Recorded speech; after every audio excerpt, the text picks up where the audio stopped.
اب میں دعوت دیتا ہوں قاری عبد الرحمن صاحب کو کہ وہ بھی اپنے مواعظ حسنہ سے ہم سب کو مستفید فرمائیں۔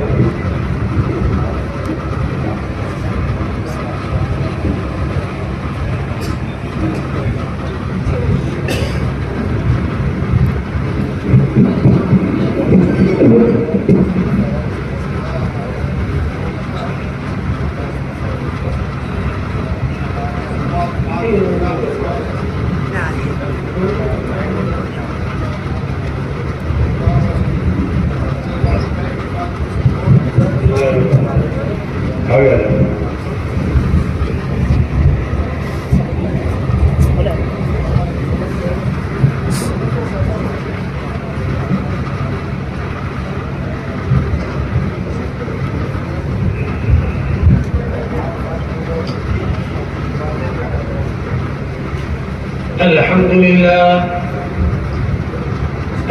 لله وحده من لا نبي بعده، والصلاة والسلام على رسوله محمد وعلى آله وأصحابه وأزواجه وذرياته أجمعين. أما بعد فأعوذ بالله من الشيطان الرجيم. بسم الله الرحمن الرحيم. إن الله اشترى من المؤمنين أنفسهم وأموالهم بأن لهم الجنة إلى آخر الآية. وقال النبي صلى الله عليه وسلم: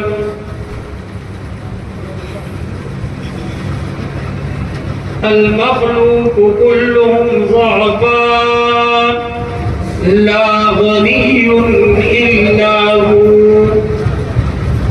وقال النبي صلى الله عليه وسلم: الخلق عيال الله.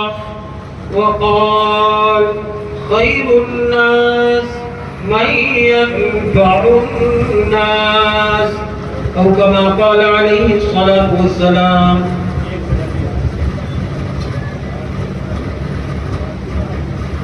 معزز سامعین کرام، اور خصوصاً اس وقت ہمارے درمیان میں نیکس ہاسپٹل کے ڈاکٹرز حضرات جو اپنی کافی مشغولیوں کے بعد یہ آپ لوگوں کی اور قوم کی اور ملت کی امت کی ہمدردی کے لیے، جیسا کہ ہمارے سہیل صاحب نے کہا کہ جب بھی ہماری اس ہاسپٹل کو ضرورت پڑے گی ہم انشاءاللہ ہر وقت اس ہاسپٹل کی خدمت کے لیے تیار ہیں.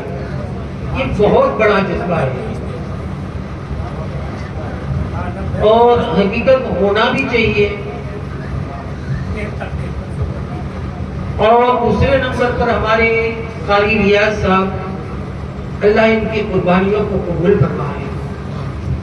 واقعی 100 میں کوئی ایک آدمی ایسا پیدا ہوتا ہے جس کے دل کے اندر انسانیت کا ایک درد ہوتا ہے، اور اس انسانیت کے درد کے لیے راتوں کا رونا اور دن کو اپنے آپ کو تھکانا، یہ چیزیں رنگ لائی. اور اسی کا یہ نتیجہ ہے کہ آج ہم سب یہ میوات سیوا سدن کلینک کے افتتاحی موقع پر ہم سب کی حاضری ہوئی ہے. قربانی تو اصل میں انہی لوگوں کی ہے. ایک مجھے ان کی قربانیوں کو یاد کرتے ہوئے ایک بات یاد آئی. ایک بہت بڑے بادشاہ حضرت ابراہیم ابن ادہم علیہ الرحمہ بعد میں جا کر کے تو بہت بڑے اللہ کے ولی بنے، لیکن جس وقت بادشاہ کی کرسی پر وہ تشریف فرما تھے، ایک دن رات کو سوئے ہوئے تھے. انہوں نے فرشتے کو خواب میں دیکھا کہ فرشتہ کچھ لکھ رہا ہے. انہوں نے خواب میں اس فرشتے سے جا کر کے پوچھا کہ کیا لکھ رہے ہو؟ انہوں نے فرمایا اس فرشتے نے کہا کہ میں اللہ کے عاشقوں کا نام لکھ رہا ہوں. تو حضرت ابراہیم ابن ادھم تو ایک بہت بڑے بادشاہ تھے, انہوں نے پوچھا کہ آخر میرا بھی عاشقوں میں نام ہے؟ تو فرشتے نے کہا کہ نہیں, آپ کا نام عاشقوں میں نہیں. تو انہوں نے درخواست کی کہ اگر عاشقوں میں میرا نام نہیں ہے تو کم سے کم اتنا کر دیجئے کہ جو اللہ کے عاشق ہیں, اللہ سے محبت کرنے والے ہیں اور اللہ کی مخلوق کے ساتھ اچھا برتاؤ کرنے والے ہیں, ان لوگوں سے محبت کرنے والوں کے اندر میرا نام لکھو. یہ بات وہ کر کے وہ فرشتہ چلا گیا. دوسرے دن خواب دے گا کہ فرشتہ دوبارہ کوئی چیز کاغذ اور پین لے کر کے کچھ لکھ رہا ہے. حضرت ابراہیم ابن ادھم علیہ الرحمن خواب میں دیکھ رہے ہیں کہ فرشتہ کچھ لکھ رہا ہے.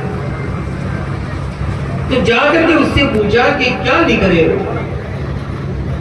کہ آج تو ان لوگوں کے نام لکھ رہا ہوں جو اللہ کے عاشقوں سے محبت کر رہا ہے, ان لوگوں کا نام لکھ رہا ہوں. حضرت ابراہیم ابن ادھم علیہ الرحمن نے پوچھا کہ کیا میرا نام ان لوگوں میں ہے کہ اللہ سے محبت کرنے والوں میں میرا نام لکھ لیا جائے؟ فرمایا کہ سب سے پہلے تمہارا نام اول نمبر پر ہے کہ تم اللہ کے بندوں سے اور اللہ کے نیک لوگوں سے اور اچھے کام کرنے والوں سے اور اچھی خدمت کا کام کرنے والے لوگوں سے محبت کرنے والے ہو, تو تمہارا نام پہلے نمبر پر لکھ دیا گیا ہے. میرے پیاروں, یہ حضرت قاری الیاس صاحب دعوت برکاتہ نے اس وقت انسانیت کے لیے, پوری انسانیت کے لیے, کسی خاص دھرم کے لیے نہیں, کسی خاص فرد کے لیے نہیں, کسی خاص دھرم کے لیے نہیں, کسی قوم کے لیے نہیں, بلکہ تمام انسانوں کے لیے آج یہ میواس سیوا سدن کلینک کے نام سے الحمدللہ یہ ہاسپٹل کا افتتاح کیا ہے. ہم تو اس وقت ابتدائی مجلسوں کے اندر تھوڑی قربانی دے کر کے آ کر کے بیٹھ گئے, لیکن اس ہاسپٹل کے لیے جو قربانیاں دی گئی ہے اور جن قربانیوں کے بعد آج الحمدللہ ہمارا یہ ہاسپٹل شروع ہو رہا ہے. میرے پیاروں, میرے عزیزوں, میں آپ لوگوں سے ایک بات ضرور کہتا جاؤں کہ دیکھو یہ ہاسپٹل اور یہ دواخانہ, یہ کلینک آپ لوگوں کے لیے اور آپ ہی لوگوں کی خدمت کے لیے اور آپ ہی لوگوں کی سیوا کے لیے اس لیے بنایا گیا کہ انہوں نے کافی سوچا تھا کہ ہمارے یہاں سے اگر دیکھا جائے تو الور تک 60 کلومیٹر کی دوری پر, اس طرف دیکھو تو نوح تک, اس طرف دیکھو تو برتپور تک کوئی ایسا منظم ہاسپٹل نہیں ہے کہ جہاں جا کر کے مریض اگر کوئی ایک دم ایمرجنسی کسی کو ضرورت پڑ گئی, کوئی ایسا ہسپتال نہیں ہے کہ جہاں جا کر کے فوراً ایمرجنسی ان کو علاج کروا سکے. تو حضرت نے الحمدللہ یہ قدم اٹھایا. اللہ ان کی محنتوں کو قبول فرما کر کے اس ہاسپٹل کو آباد اور شاداب صرف مریضوں سے نہیں, اللہ پاک اس ہاسپٹل کے اندر جو آنے والے ڈاکٹرز حضرات ہیں ان کے دلوں کو رحم والا بنا کر کے, انسانیت کی ہمدردی ان کے دلوں کے اندر پیدا فرما کر کے اور انسانیت کی محبت کے ساتھ وہ خدمت پیش کرتے رہے. اس شوق اور جذبے کے ساتھ اس ہاسپٹل کو آباد اور شاداب رکھے.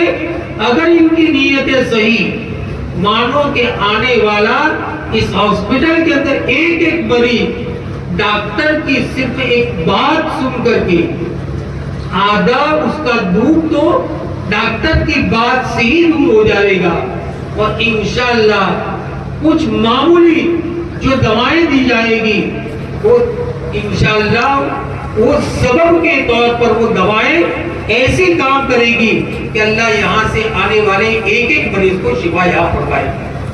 اس کے لیے میرے پیاروں، میرے عزیزوں، یہ صرف قاری الیاس صاحب کا ہی ہسپتال نہیں، ہم سب کا ہسپتال ہے۔ ہم سب کو اس کے لیے قربانی دینی ہے، جانی، مالی، وقتی قربانی۔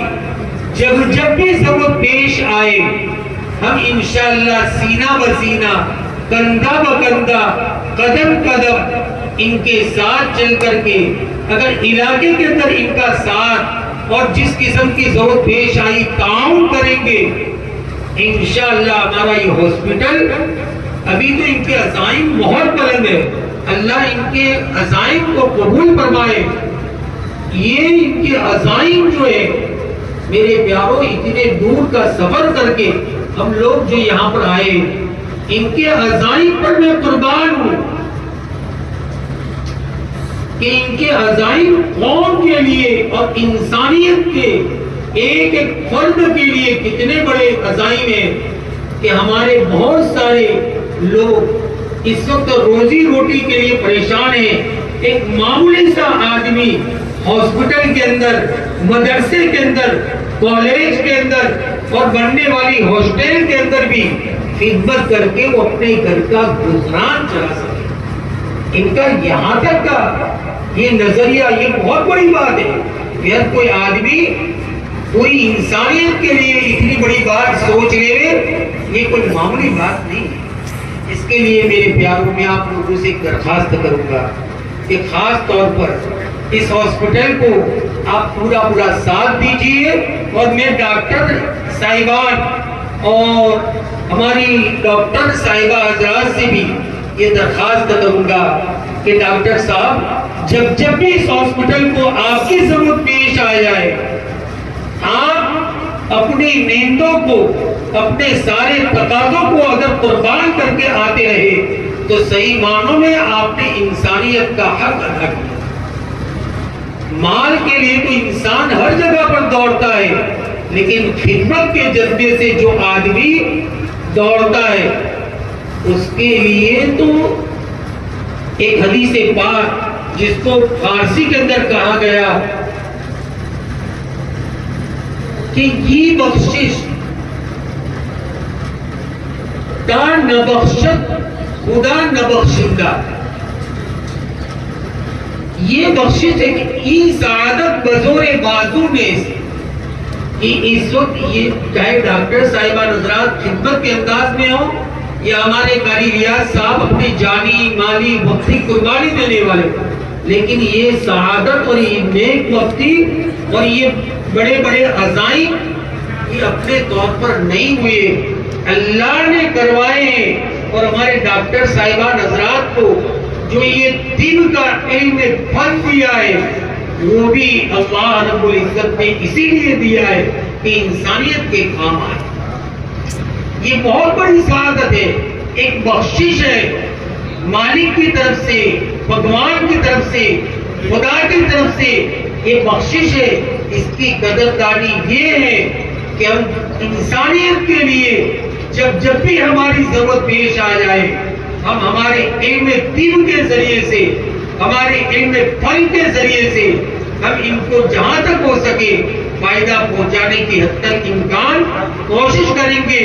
اگر ان عزائم کے ساتھ ساتھ انشاءاللہ ہم اس ہاسپٹل کے لیے، ہاسپٹل کا عملہ کام کرتا رہا، ہاسپٹل کے منتظمین کام کرتے رہے، تو ہمارا یہ دن دور نہیں کہ انشاءاللہ یہاں سے ڈاکٹر حضرات پیدا ہو کر کے نکلیں گے۔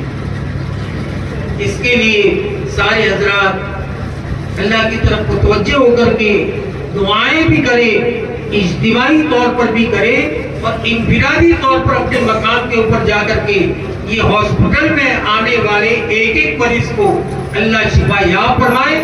اس کے لیے خاص طور پر دعاؤں کا اہتمام کریں اور اس کے لیے صدقات وغیرہ بھی دیں۔